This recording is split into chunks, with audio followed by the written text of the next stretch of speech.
सीधा सवाल Sunday special में मैं बात करने वाला हूं बीजेपी की, भारतीय जनता पार्टी की, सत्ता की अगुवाई करने वाली पार्टी की, the party with the difference. ये ताल ठोका करती थी 2 दशक पहले बीजेपी, चाल चरित्र और चेहरे की दुहाई भी देती थी। और आज दरअसल बीजेपी की चर्चा इसलिए कि बीजेपी ने चौंका दिया है सबको।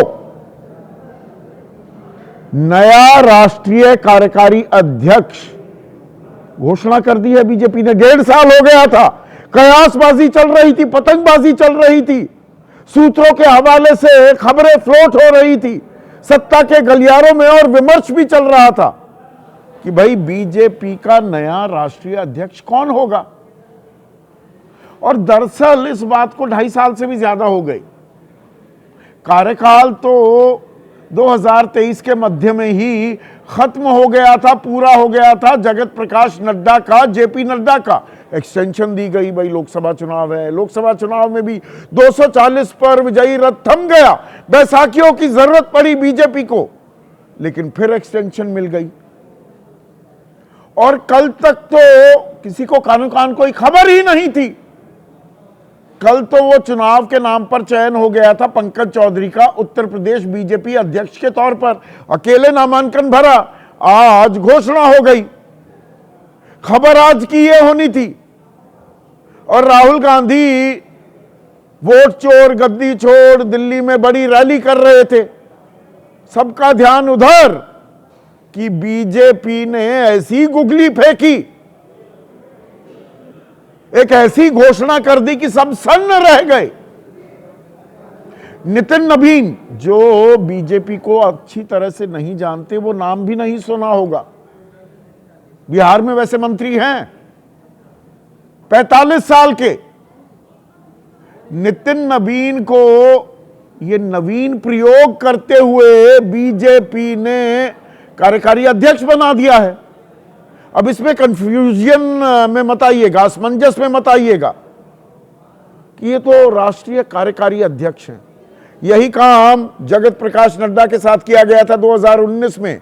उन्हें कार्यकारी अध्यक्ष के तौर पर लाया गया और 2020 में पूर्णकालिक यानी कि अध्यक्ष की कमान उनके हाथ में सौंप दी गई।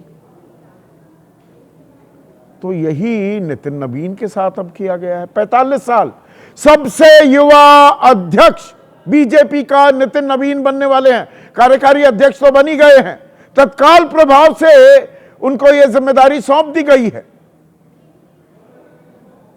ये यकायक ये फैसला कहां से हुआ और क्या संघ के साथ कदमताल हुई है? एक आम सहमति के बाद यह फैसला लिया गया है या संघ के साथ बात नहीं बनी?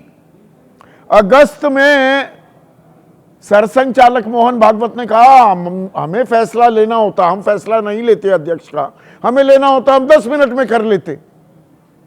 तो उनसे सलाह मशवरा हुआ है, प्रेरणा स्रोत से कोई प्रेरणा ली गई, या आने वाले दिन में बीजेपी में क्या होने वाला है, कैसा पथ लिया जाने वाला है, उसका एक ट्रेलर भी आज दिख रहा है। इसी पर आज मैं चर्चा करने वाला हूं। यह सरप्राइजिंग नहीं, शॉकिंग डिसीजन आई है। किसी को कानो कान खबर नहीं थी। तो आपकी राय क्या है? आपके सुझाव और आपके सवाल, जो अब सीधा सवाल के अहम हिस्सा बन चुके हैं, उनका रहेगा इंतजार। तो बीजेपी को, सत्ताधारी बीजेपी को नया कप्तान मिल गया है। युवा को कमान सौंप दी गई है। एक चौंकाने वाला फैसला, सरप्राइजिंग नहीं, शॉकिंग फैसला। कयासों का बाजार गर्म था। बहुत से नामों का जिक्र पिछले 1.5 साल से हो रहा था कि अरे भाई मनोहर लाल खट्टर बनेंगे बीजेपी के नए राष्ट्रीय अध्यक्ष। उन्हें हरियाणा की मुख्यमंत्री पद से हटाकर केंद्र में इसीलिए लाया गया। फिर धर्मेंद्र प्रधान का नाम चला, और खास बिहार में जबरदस्त जीत के बाद तो अभी पिछले कुछ दिनों में कि भाई धर्मेंद्र प्रधान की ताजपोशी की तैयारी हो रही है। भूपेंद्र यादव का नाम भी लिया जा रहा था। कुछ लोग शिवराज सिंह चौहान का नाम भी ले रहे थे।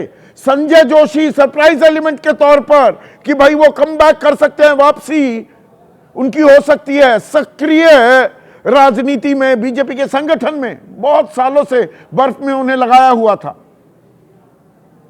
पर एक नाम जिसकी कोई चर्चा नहीं थी, कोई चर्चा,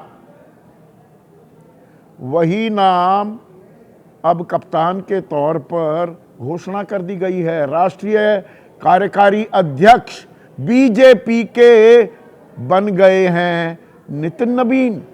अब आप कहेंगे ये कौन है?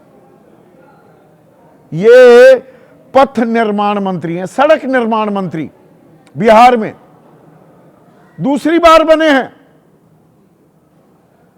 आज 14 दिसंबर है, 24 दिन पहले ही बतौर मंत्री दूसरी बार शपथ ली। 5 बार के विधायक हैं, बांकीपुर विधानसभा क्षेत्र से, पटना, राजधानी पटना से सटा हुआ है। किसी को कानो कान खबर ही नहीं थी। और ये 45 साल के हैं। ये एक संयोग है, बड़ा दिलचस्प संयोग है। बीजेपी अस्तित्व में आई 6 अप्रैल 1980। जनता पार्टी से वो दोहरी सदस्यता को लेकर जनसंघ के नेता निकले और उन्होंने भारतीय जनता पार्टी बना दी। 6 अप्रैल 1980। और अप्रैल के बाद आता है मई का महीना। 1.5 महीने बाद 23 मई 1980 का नितिन नबीन, जिनका चेहरा अभी स्क्रीन पर आपको दिखा रहा हूं, उनका जन्म हुआ। तो बीजेपी भी 45 की और नया अध्यक्ष भी 45 का। अब आप कहेंगे अरे भाई कार्यकारी अध्यक्ष बनाया गया है, आप ऐसे पक्का कैसे कह रहे हैं कि नितिन नबीन ही अब नए अध्यक्ष होंगे? इसके पीछे भी एक अतीत है। और अतीत क्या? अतीत ये कि 17 जून 2019 को बीजेपी के संसदीय बोर्ड ने जैसे आज फैसला लिया, यह संसदीय बोर्ड का फैसला है, तो जेपी नड्डा उस वक्त कैबिनेट मंत्री थे, उन्हें कार्यकारी अध्यक्ष घोषित कर दिया गया। और 20 जनवरी 6 महीने बाद उन्हें सर्वसम्मति से बीजेपी का राष्ट्रीय अध्यक्ष चुन लिया गया। तो उसी राह पर जा रहे हैं क्या? नितिन नबीन केंद्रीय मंत्री भी नहीं, बिहार में मंत्री। अब इसमें एक बात तो साफ हो जाती है कि 24 दिन पहले तक नितिन नबीन ही बीजेपी के कार्यकारी अध्यक्ष होते होते राष्ट्रीय अध्यक्ष बनेंगे, इस पर कोई फैसला नहीं हुआ था। उनका नाम भी चर्चा में नहीं था भाई, वरना उन्हें पथ निर्माण या सड़क निर्माण मंत्री क्यों बनाया जाता? वो पद और गोपनीयता की शपथ दिलाने की जरूरत क्या थी? वो विधायक रहते हुए या मंत्री रहते हुए तो राष्ट्रीय अध्यक्ष बनेंगे नहीं, उनको दिल्ली लाया जाएगा। तो ये उस वक्त तक तय नहीं था। अब बताया यह जा रहा है, प्रधानमंत्री मोदी ने बधाई देते हुए कहा कि नितिन नबीन ने एक कर्मठ कार्यकर्ता के रूप में अपनी पहचान बनाई है, नवीन राह पर लेकर जाएंगे, नई ऊंचाइयों पर लेकर जाएंगे बीजेपी को, ये राजनाथ सिंह कह रहे हैं। अमित शाह ने कहा माननीय प्रधानमंत्री जी, राष्ट्रीय अध्यक्ष जेपी नड्डा जी और भाजपा संसदीय बोर्ड के वरिष्ठ नेताओं द्वारा श्री नितिन नबीन जी को राष्ट्रीय कार्यकारी अध्यक्ष नियुक्त किए जाने पर उन्हें हार्दिक बधाई देता हूं। सम्राट चौधरी जो उप मुख्यमंत्री हैं बिहार में, वो कह रहे हैं बिहार के लिए गौरव का क्षण है, पार्टी ने एक कार्यकर्ता को बड़ी जिम्मेदारी दी है। अब यह भी बताया जा रहा है कि भाई ये तो प्रभारी थे, 2023 में छत्तीसगढ़ में जबरदस्त जीत दिलाई थी, संगठन में भी बहुत मजबूत रहे हैं, बड़ा काम किया है। हालांकि भारतीय युवा मोर्चा के महासचिव रहे, ये भी बहुत साल पहले की बात है। और इसमें सबसे दिलचस्प बात क्या है, बीजेपी के 45 साल में जो 14 अध्यक्ष हुए हैं, कई 2-2 बार भी हुए, 14 अध्यक्षों में ये सबसे युवा अध्यक्ष हैं। 45 साल जो मैंने बताया, उसके बाद नंबर आता है अमित शाह का, वो 49 साल के थे 2014 में जब उन्हें अध्यक्ष बनाया गया। वरना अटल बिहारी वाजपेयी 55 साल के थे, लाल कृष्ण आडवाणी 58 साल के थे जब पहली बार बने, दूसरी बार 76 साल के हो गए थे, मुरली मनोहर जोशी 57 साल के, कुशाभाऊ ठाकरे 75 साल के थे, वेंकैया नायडू 53 साल के, नितिन गडकरी 52 साल के, राजनाथ सिंह 62 साल के, अमित शाह 49 साल के। तो सबसे युवा बीजेपी का अध्यक्ष ये जेन जी युवा वोटर 35 साल से कम उम्र के जो 65% मतदाता हैं और 15 से 29 साल में 56 करोड़ मतदाता हैं, 40% आबादी। और ये 15 साल वाले भी 18 साल के हो जाएंगे 2029 का चुनाव आते आते।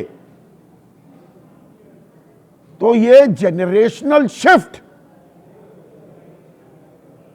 और वो धीरे धीरे नहीं, एकदम जोर का झटका दिया गया है। क्या कि 45 साल के एक युवा को कमान सौंप दी गई है, बीजेपी की, दुनिया की सबसे बड़ी पार्टी की। और यह झटका यकायक कैसे दिया गया और क्यों दिया गया, अब यहां पर लाख टके का सवाल अटका हुआ है।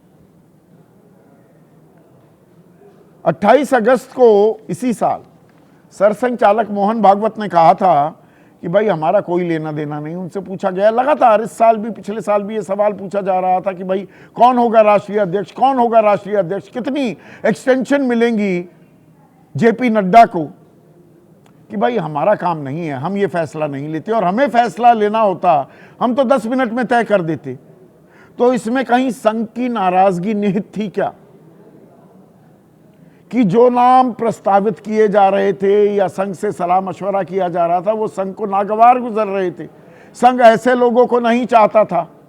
संघ ने 2024 के लोकसभा चुनाव के जो नतीजे आए उसमें अपनी नाराजगी का भी इजहार खुलकर किया कि इंसान खुद को भगवान ना समझे, कार्यकर्ताओं को टेकन फॉर ग्रांटेड नहीं लिया जाना चाहिए, पायदान में आखिरी पंक्ति में खड़े व्यक्ति के सरोकारों पर ध्यान देना चाहिए, अहंकार सर चढ़कर नहीं बोलना चाहिए। तो इशारों इशारों में संघ बहुत कुछ कह रहा था, पर इन इशारों को तवज्जो तरजीह दी गई है और कदमताल के साथ ये फैसला लिया गया है, या संघ की आपत्तियों को दरकिनार खारिज कर दिया गया है, ये यक्ष प्रश्न है। और इसमें पिछले 2 दिनों का घटनाक्रम बहुत अहम हो जाता है, और वो घटा उत्तर प्रदेश में, राजनीतिक लिहाज से सबसे अहम सूबा, और जहां पर बीजेपी का विजयी रथ रुका। 240 पर बीजेपी जो अटक गई, 370 पार की ताल ठोक रही थी, 240 पर ही विजयी रथ रुक गया और जेडीयू और टीडीपी की बैसाखियों की जरूरत पड़ गई। उत्तर प्रदेश में जो आंकड़ा था वो 29 सीट नीचे गिर गया, 62 से 33 पर आ गई बीजेपी। तो वहां पर पंकज चौधरी के नाम का चयन हो गया। मैं चयन कह रहा हूं, चुनाव का वो जामा पहनाती है बीजेपी, पर चयन हुआ। कोई सामने तो खड़ा नहीं था, परसों नाम भी सामने आ रहा था, तो पंकज चौधरी की खबर तो लग गई। हालांकि बीजेपी अंदर खाने क्या फैसले करती है आजकल खबर नहीं लग पाती, जैसे नितिन नवीन को लेकर कोई खबर नहीं पता लग पाई, लेकिन कड़ियां जोड़िए, पंकज चौधरी को लेकर बात सामने भी आ गई और पंकज चौधरी की चर्चा हो रही थी। और आज औपचारिक तौर पर उनका ऐलान होना था कि इस बीच नितिन नवीन को तत्काल प्रभाव से राष्ट्रीय कार्यकारी अध्यक्ष नियुक्त कर दिया जाता है। इसके मायने क्या हैं, आज इसी पर हम चर्चा करने वाले हैं। ऐसे में आज का सीधा सवाल, युवा को कमान, बीजेपी का नवीन प्लान एकदम, कहां 60-65 साल की उम्र वालों की बात हो रही थी, 45 साल को के युवा को कमान सौंप दी है। और बीजेपी का कार्यकारी पथ, ये एक नया तरीका हो गया है बीजेपी का। पहले कार्यकारी अध्यक्ष बनाया था जेपी नड्डा को, अब वही काम नितिन नवीन के साथ किया है।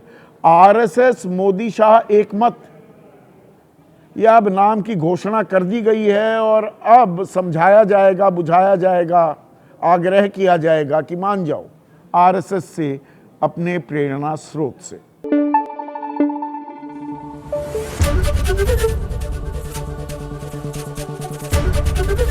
एबीपी न्यूज आपको रखे आगे।